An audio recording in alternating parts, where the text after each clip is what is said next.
Continuing my series on Genesis, starting in chapter 1, verse 2. And the earth was without form and void, and darkness was upon the face of the deep, and the Spirit of God moved upon the face of the waters.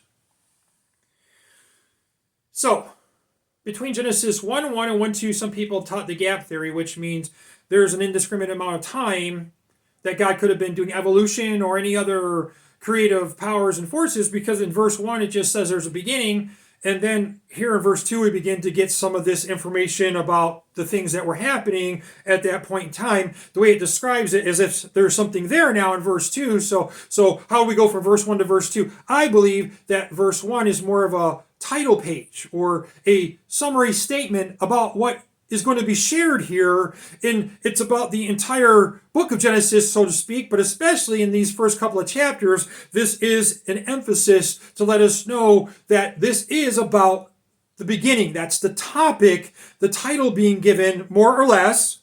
And then in verse 2, he begins to make a description of things that were taking place.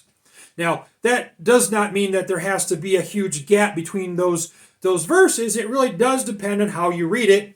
And to me, it's always been that way, and that's how I understand it or how I would interpret it. I cannot 100% guarantee you that there was not some gap of time, but I think the literal times given as we go through Genesis are just that. They are given as distinct times, and we'll be talking about this down the road here. So if that is true, then I think it's also true that there is not some massive amount of time. It's just here's a statement of what this is about, and then the description follows. Okay.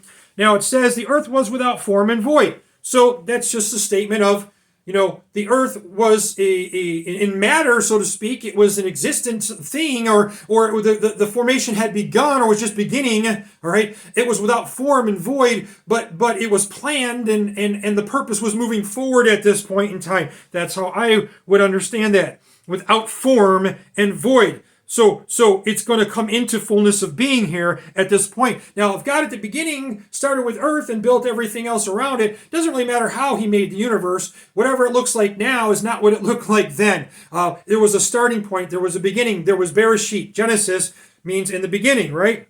Or origin. So that's what we're talking about here. The origin of the earth. The origin of everything here. And darkness was upon the face of the deep. So it's like talking about dark matter, I think.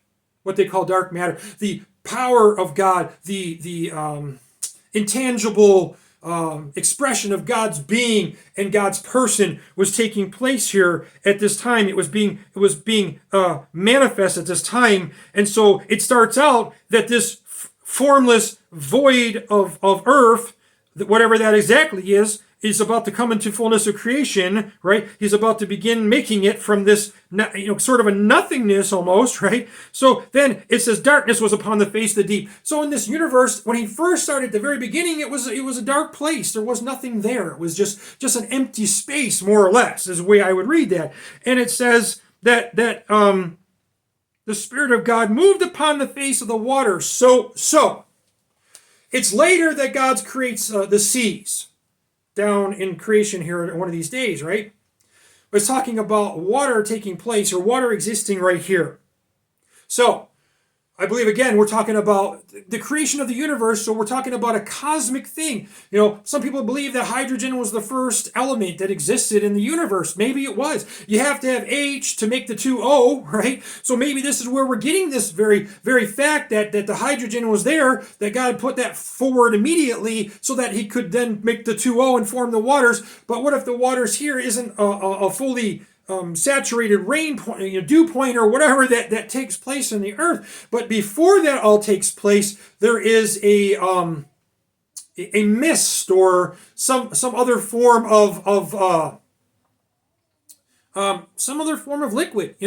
I mean, waters, means waters here, so I'll take it as such. But that could have been in a different state. Not fully formed. Maybe that H was being right here. He began to put the H, the 2, and the O together to make this water element possible or available. But it says the Spirit of God, the power of God, his Holy Spirit was moving upon the face of the water. So this formation thing, and then you could say, well, the earth is mostly solid mass now as far as, the material world that we live in. But what if the earth was born from water? If God made that hydrogen and then made the H2O first, and whatever capacity or form it was, it doesn't have to be identical to what it looks like in our mud puddles, right? But anyways, it was in some form that was the beginning of the earth coming out of the void. So you could say that the earth was being birthed, passing through the waters. Well, isn't that how every human being comes into this world? Many animals come into the world this way too. They pass through the waters. They come forth from the fluids and so on, and the blood, the fluid of life. And so I just wanted to put that out there as a concept of thought of the beginning of this formation. It was like the earth was being birthed into creation, birthed into existence from this state. That's what I see as I summarize verse 2. God bless everybody.